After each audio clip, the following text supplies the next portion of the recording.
gospel music, I'll take the very familiar hymn, Amazing Grace. Gospel music is taken from blues, from jazz. Now, gospel has been divided up into several different genres, such as traditional gospel, even all the way to the other extreme as gospel jazz, which is a type of contemporary gospel, where gospel musicians, especially those that deal with chords and comping, pianists, and definitely on the Hammond B3 organ, use a lot of styles and idioms and motifs from jazz music, also from some pop music, and they incorporate it into a common hymn, whether they're playing in a church on a Sunday morning or doing a gospel brunch. So, for example, with Amazing Grace, very familiar, we'll start with the one chord,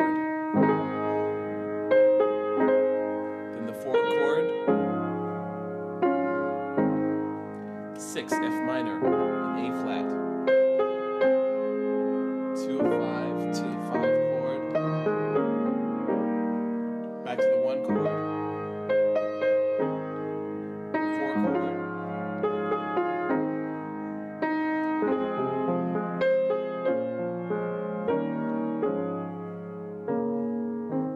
what you'll find out from traveling across the country, in different regions of the country, particularly with pianists, there are different voicings, different chords. Are in the gospel music world, they'll say they're different sounds. And those sounds come from the influences of musicians like Richard Smallwood, whose gospel music style is very based in classical music, Baroque in particular. Then you have people that have contributed a lot to gospel piano, such as the late, great Reverend James Cleveland, where there are a lot of octaves like this. I'll do a little James Cleveland.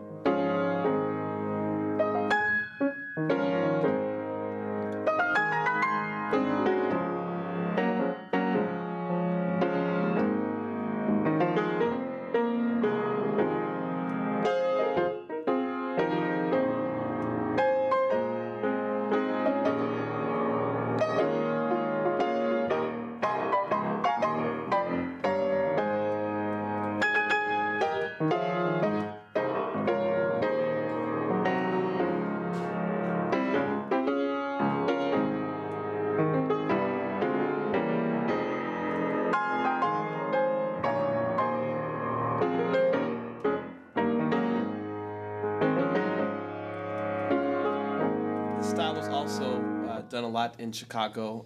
They have something where they tell the pianist to walk on the piano, where you're just playing the chorded note. Because in many churches in gospel music, especially in the South, churches didn't believe that you should have a drum set in church. So early gospel music, actually, there was just a pianist, or in some churches there might have been the guitar player.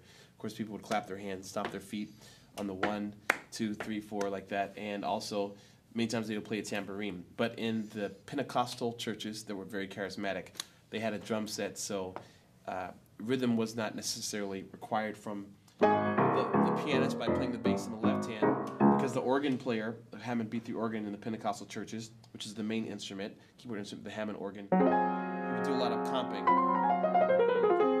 And a lot of jazz, blues, idioms in this style.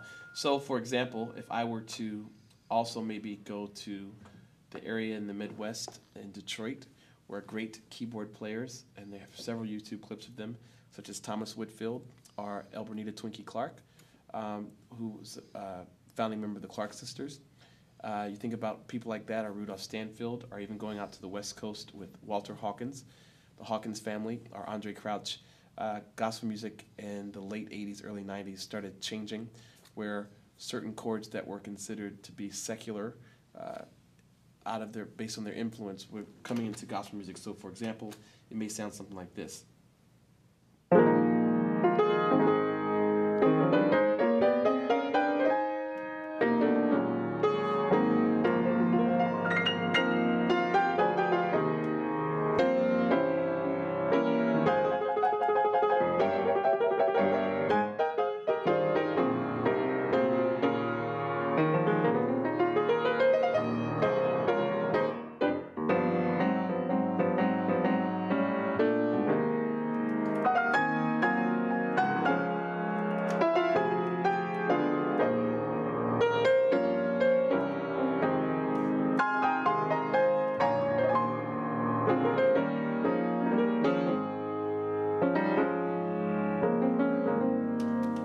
Then, of course, more musicians, especially in gospel piano, begin to venture out and experiment with different pianistic risks. People like Kevin Bond, people like Jason White from California. Musicians like this begin to add more virtuosic playing on the piano, where it wasn't so much rhythmic, but it was more of a melodic way of moving in the music. Now, this melodic movement, which you'll hear when I'm going to play this example of Amazing Grace this last time, it began to mimic what the vocalists would do, the singers, with the melisma or the riff or the run. Where they do a run, like instead of singing, Amazing Grace, how sweet the sound that saved a wretch like me. Singing very straight. I once was lost, but now I'm found. Was blind, but now I see. So out of the Clark sisters, the Church of God in Christ, singers begin to sing with more runs and melismas similar to what a saxophone player would do in jazz music. So people like Kim Burrell as well, they begin to run, so the musicians begin to play more runs. For example, like this. Amazing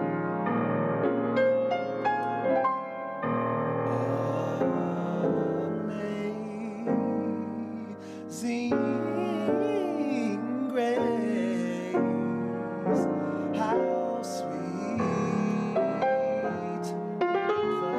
the sound that saved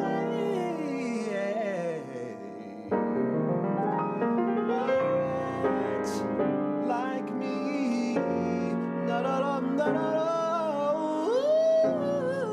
no. I once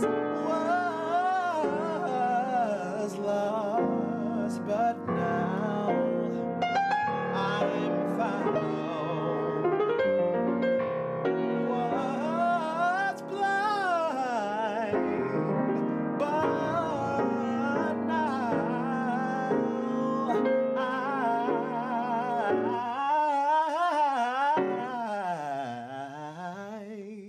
the blues see. So it's really hard to put all this into one lesson in one sitting, but gospel music really pulls from classical music, pulls from jazz. You'll hear swing sometimes, you'll hear blues. You'll hear pop idioms in gospel music. So to be a gospel musician nowadays, it requires you to have an understanding of music history from the whole scope of Baroque music all the way down to things that you'd hear on the radio today, even if you do the same song, Amazing Grace, like this.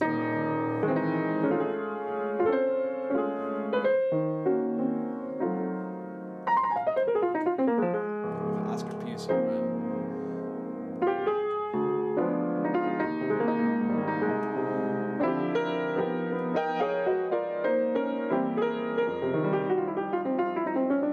So it just depends. But there's so many different styles of piano playing within gospel singing. There's so many different styles of singing which are considered to be correct for a certain region, whether it be from the southeastern region of America, whether it be from the northeast region, from the DC, Baltimore area, where you'll find that singers and musicians definitely have a very jazzy ear. Some regions believe that the sound should be more towards blues, with the blues runs, pentatonic scale, because they feel like that's being more correct, more exact to what gospel music should be. But there'll be more coming soon.